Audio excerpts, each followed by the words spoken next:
I started working at my current summer/part-time job last spring.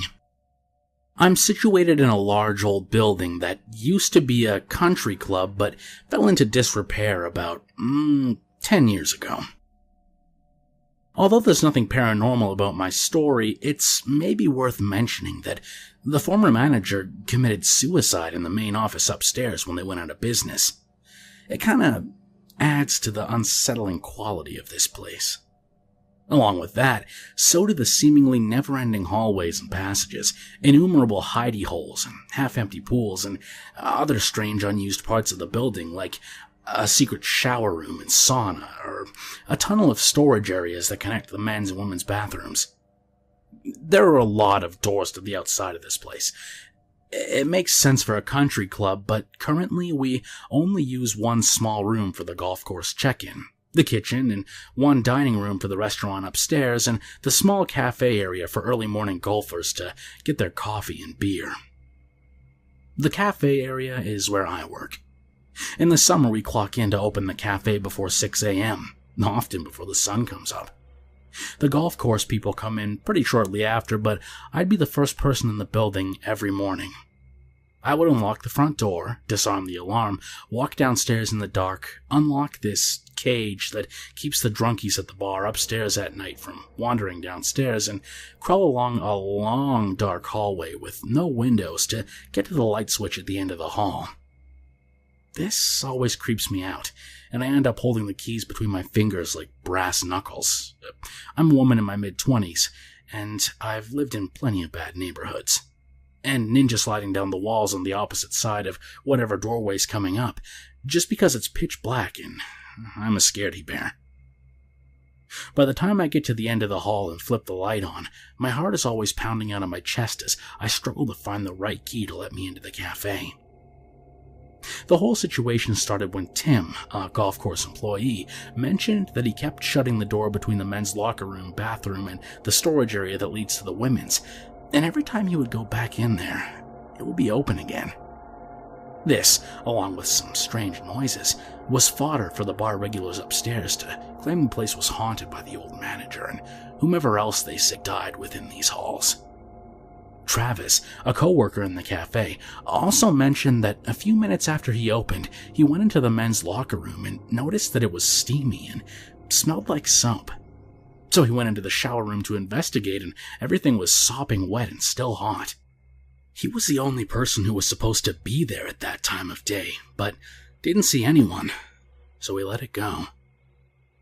A couple months later, Tim noticed this weird side door that you had to climb up a rickety old staircase on the side of the building, and it wasn't shutting correctly. He fixed it, and it locked correctly, and he didn't think anything more of it. Shortly after, someone from the golf course came over to tell me that they found someone's entire life packed away in one of their husband's lockers that no one uses, and they thought someone was living in the storage room between the men's and women's bathrooms. He must have been coming in before the golf course people set the alarms when they left in the evenings, and leaving after the cafe person, me, would come in and turn off the alarm in the morning. So that means that every morning, as I blindly shuffled my way down that long dark hallway alone, one of those pitch-black doorways actually did have someone hiding behind it. A few days later, a red-faced, angry, bald man in Vietnam-era Army-issue glasses came into the cafe and started screaming, puffing, and flailing his arms around, yelling about his stuff getting thrown out. He went over and berated the golf course people, so they asked him about the contents of the locker. His answers about specific items led them to realize that this was the man who was secretly living in one of the building's many dark passageways. I never found out much about him, whether he was dangerous or just homeless, but watching him scream about his stuff made it clear that he wasn't 100% rational. I still work there and do a darkness shuffle down the hall every morning when I work, and although they say everything is on the up and up with the alarms and the doors locking, it still creeps me the hell out. There have been some other creepy things that have happened in this place recently to make me think this isn't all over with, which I'll post separately if anyone's interested. Well, the updated post got taken down, so here it is. Monday, I noticed a pad of paper and a long metal pair of tweezers clipped underneath the stairs. I thought it probably had something to do with the inventory because right before, a manager came in to count our foodstuffs and beverages. Also, it wasn't an area that's easily accessed by customers, but not technically locked in any way during the day. Today, my friend who works at the bar upstairs told me that someone brought this pad to her, and it has some pretty schizophrenic thoughts in it. It has lots of stuff about how electric cars work to support some kind of government agenda surrounding social media, and some plans to patent for some sort of alternative energy source that involved the UN and foreign passports.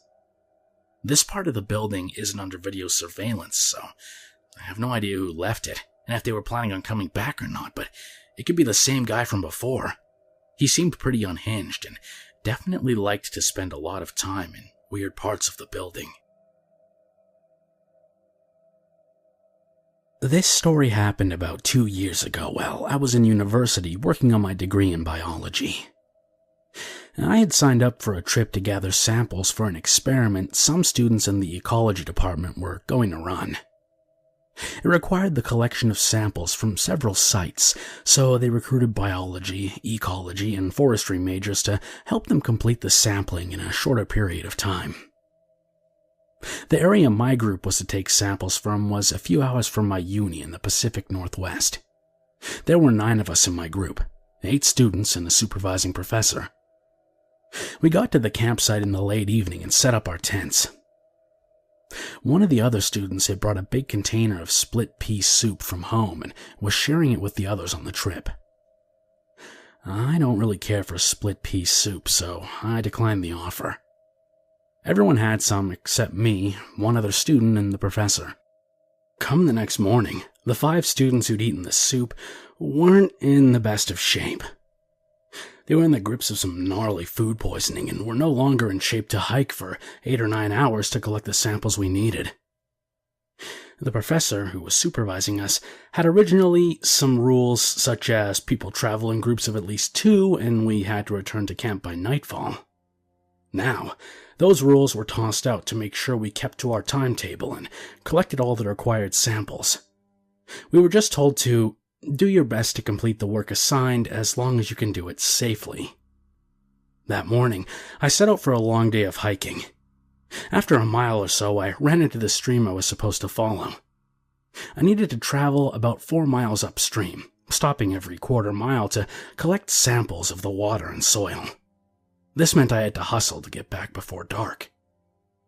Halfway through the day, I realized that wasn't going to happen. About 2 miles into my hike, I stopped for lunch, sitting on a log overlooking the stream. The scene was really peaceful. Well, until I smelled the cigarettes. It wasn't the smell of a cigarette being smoked, more the musty smell of a heavy smoker's car where cigarette butts have been left to ferment for weeks on end. I looked around, but couldn't see anyone. I just assumed that the wind had blown the scent of some hiker or hunter over to me, but minutes later, the smell hadn't faded. The vegetation in that area wasn't that thick, but there was still a lot of places for someone to duck behind a tree or bush. I was unnerved that someone was apparently staying close enough for me to smell them for this long without so much as a word. I quickly packed up the trash from my lunch and continued up the stream. The musty cigarette smell went away for the next few hours. It wasn't until I arrived at my last sample location late into dusk that I smelled it again. The woods were getting really dim by this point. Looking back on it, it was a really stupid idea to stay out so late, as just hiking back to camp in the dark would be pretty dangerous, even without a cigarette-smoking stalker. Having just put the collection tubes in my bag, I shined my flashlight around the darkening woods, looking for whoever was giving off the smell. I didn't see anything that caught my attention. It would actually be more correct to say I saw too many things in the dim light that might have been a head sticking out from behind a tree or someone crouched low in the foliage. I didn't like the idea of being in the dark woods with a stranger who, for the second time, was lurking near me without revealing themselves, so I began to double time it back down the stream. I made much better time on my way back, even though it was dark, because I didn't have to stop to take any samples. Even so, I didn't get back to camp till a bit before 10.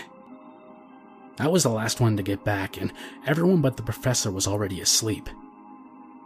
I didn't mention the cigarette smell to the professor because he seemed tired as it was, and he headed to his bed in the RV soon after I got back. I headed to my tent soon after.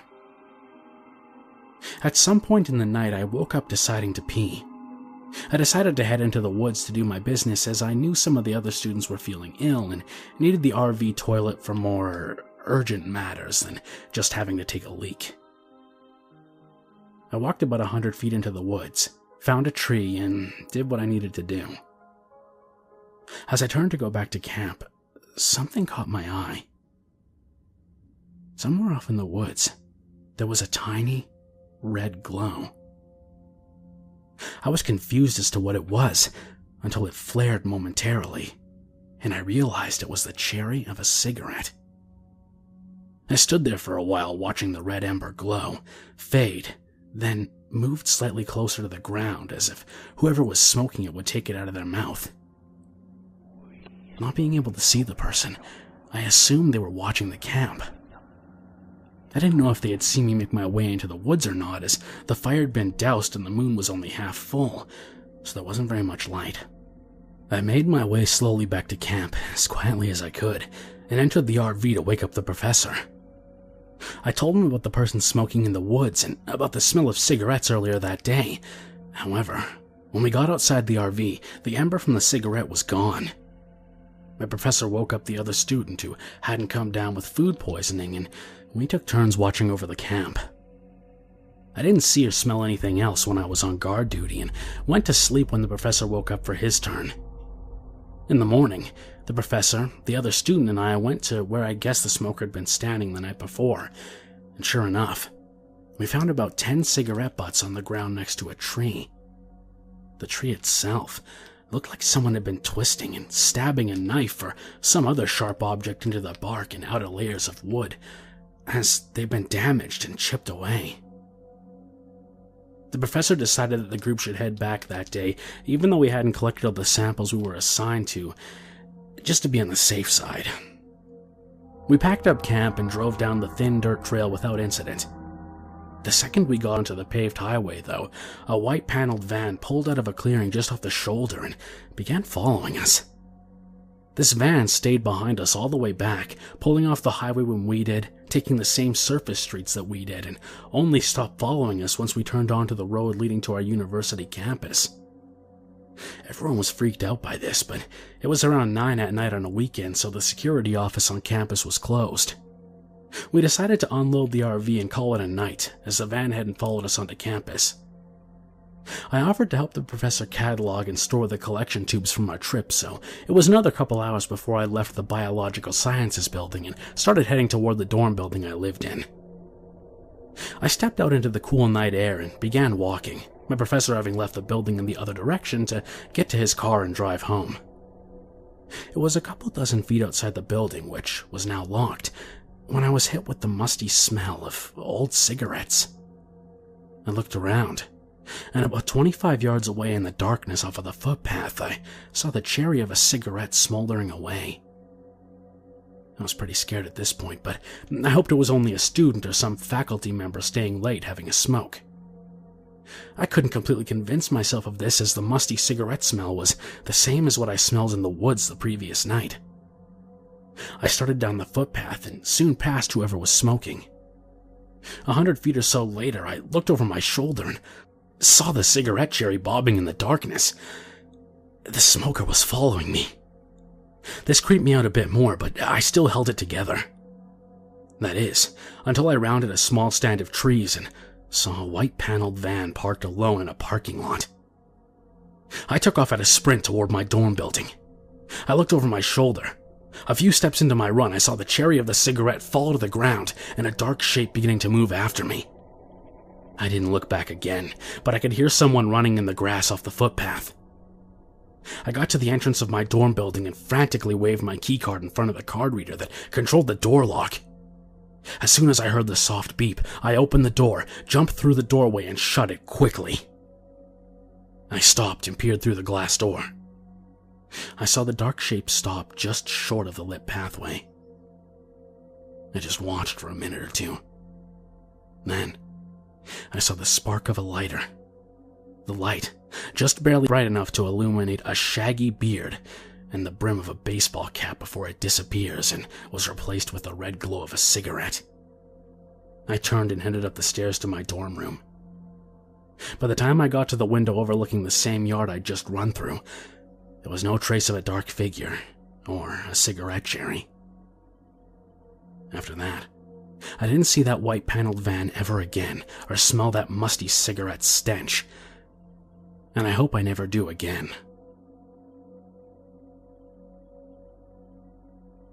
One day when I was younger, my mom and I visited my aunt's apartment.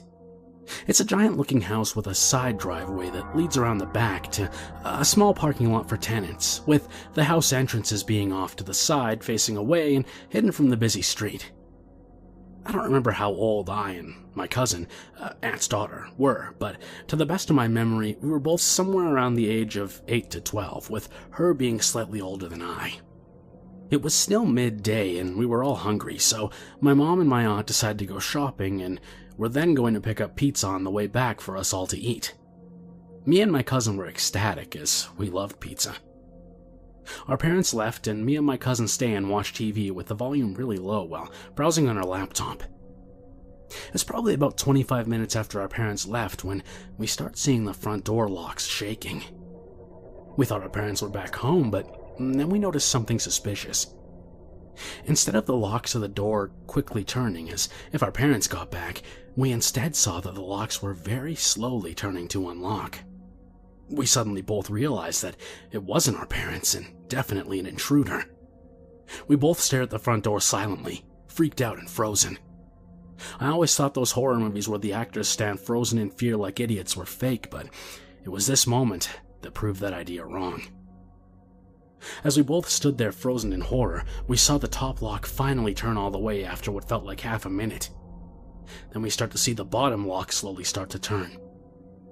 The door was probably half a second from being unlocked completely when suddenly my cousin breaks free from being frozen in fear and sprints to the door and turns both of the locks to prevent the door from being opened. We dared not look out the second-story window to see who was trying to get in. We were horrified and stayed quiet waiting in the living room.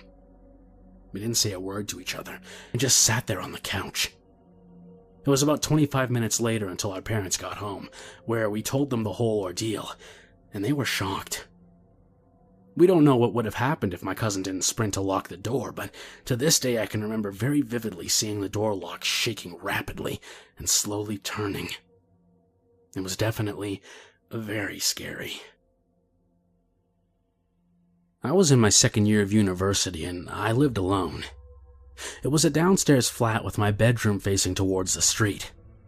I had some heavy green curtains, so didn't mind too much.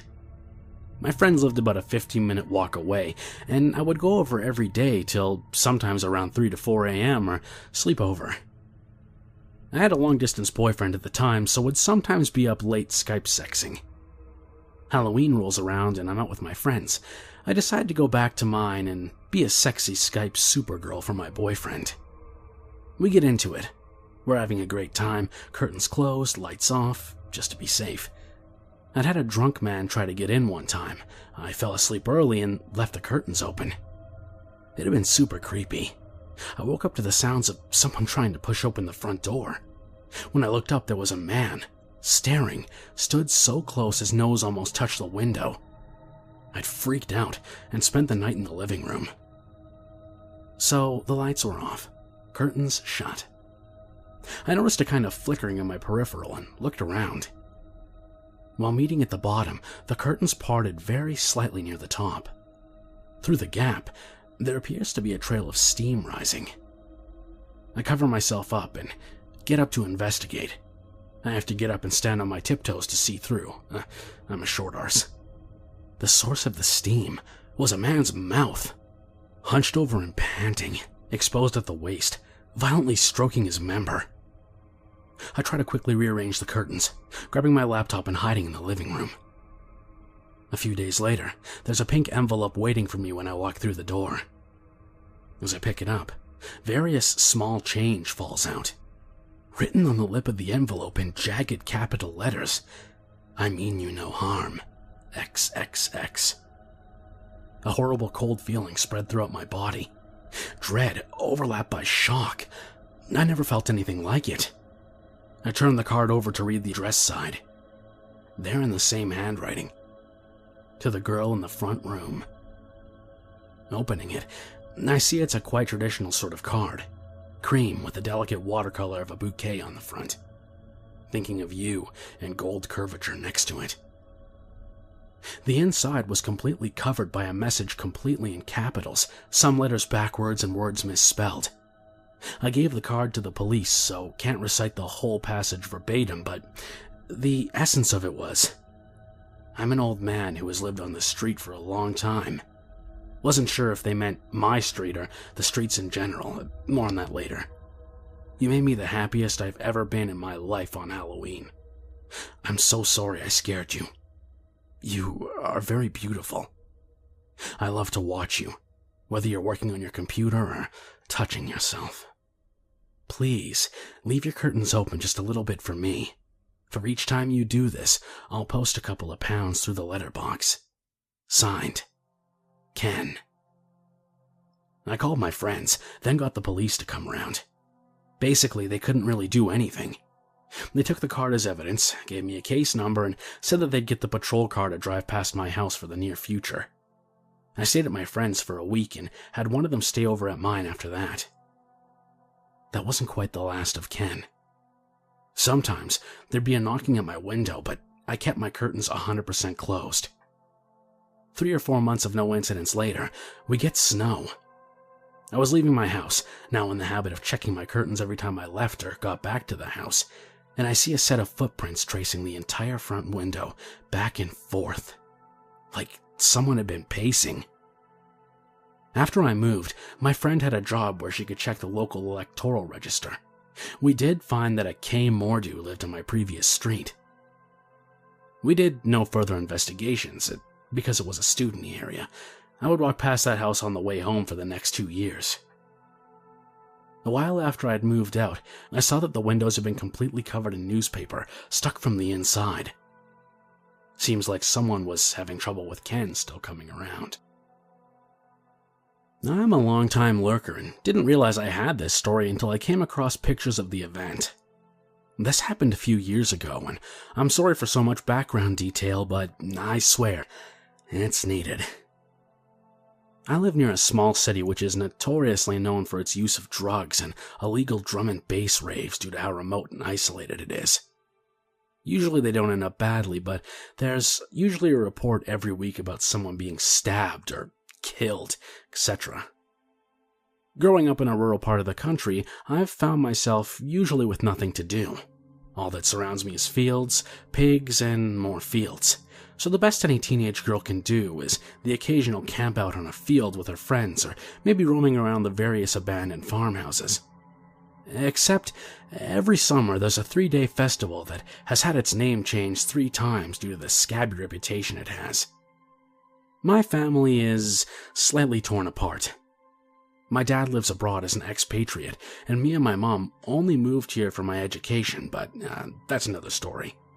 Basically, we aren't very familiar with the area we live because we lived in the Middle East for so long, and my parents are originally from London and Surrey, so we never really knew how bad this festival could be. I spent 1 day there, from 11 a.m. to 11 p.m., and within this time I experienced more use of drugs, violence, and outright sex than my entire, at the time, 15 years of life. But the one experience that stuck out to me was in the drum and bass tent, which I referred to earlier. It was filled with the usual illegal ravers, except legally. Secondhand high from the weed smoke and slightly tipsy from alcohol, I discovered my love for the rave scene. Until I got parted from my friends. I was bobbing back and forth to the music when a guy snaked his hands around my waist and put his fingers in my belt loops. This surprised me, but It didn't register for a few seconds due to the smog that was in my brain. I pulled back and asked what he was doing. He was a tall, black guy.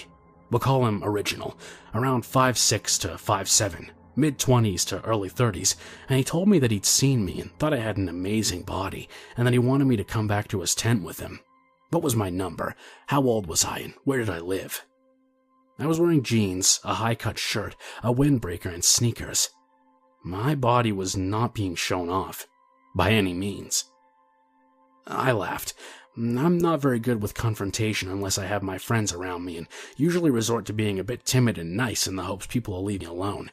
Bearing in mind, too, that I'm a Caucasian female, 5'6" and maybe 125 pounds. I told him I was only 15, that I was fine here and wanted to keep dancing. He schlicked his tongue against his teeth and stared at me with his eyes slightly laughing. I don't know how else to explain it. And I backed away and kept dancing. Stupid of me, I know. He came back up behind me, pulling my coat up a bit and putting his hands on my bum, where I immediately turned around and told him to get off me. He backed away and told me he just wanted to get to know me better and take me away somewhere private. I told him that wasn't going to happen, and to just fuck off. The humor behind his eyes wasn't present anymore. Instead, they turned cold and nasty, and I'll never forget that. Fast forward maybe 10 minutes. Another extremely tall black dude came up to talk to me while I was taking a breather at the back of the tent. He was saying I'd caught his friend's eye. They all thought I was gorgeous and wanted me to come with them to smoke, pointing towards a large group of black guys surrounding and patting Original on the back. I told him that I was with my friends and didn't want to do that because they'd be angry if I left them. He told me they'd never have to know and put his hands around my wrist really tight, taking me toward the group. Again, I pulled back and told him that I didn't want to do that, and he looked back at the group and shrugged. This happened twice more with different things said and offered to me, and the group getting angrier each time I blew them off. I just ignored this, not wanting to cause a scene, feeling kind of what the fuck at the entire situation, and just went back to the throng of the crowd, where the entire group formed a circle around me, bumping against me and pushing Original toward me. He caught my face in his hand and loud whispered, the kind when you're drunk and in a loud environment but only want them to hear, all the things you wanted to do with me. That I could be as young, tight vanilla as dark chocolate, and he'd destroy me, but I'd love it. My friend actually appeared at that moment. Seeing my face completely contort in absolute terror, she told him I was a lesbian and not interested, dragging me away and back toward the toilets away from them. They were shouting how I was just a fuck anyway, and all he wanted was a piece of meat. You'd think the story ends here, but 3 hours later, me and the friend saw Original being dragged out the tent by 4 security guards, being held by his hands and feet and put behind a big door that was used for drug searches. Like a scene from a movie, I saw the doors close as the guy was held down with a security guard putting some white gloves onto his hands. We found out later the guy had literally grams of angel dust in wraps and wraps of little baggies hidden up there. I mean, I don't know what he was definitely going to do with that, but something tells me that I would have found out if I'd have gone with him.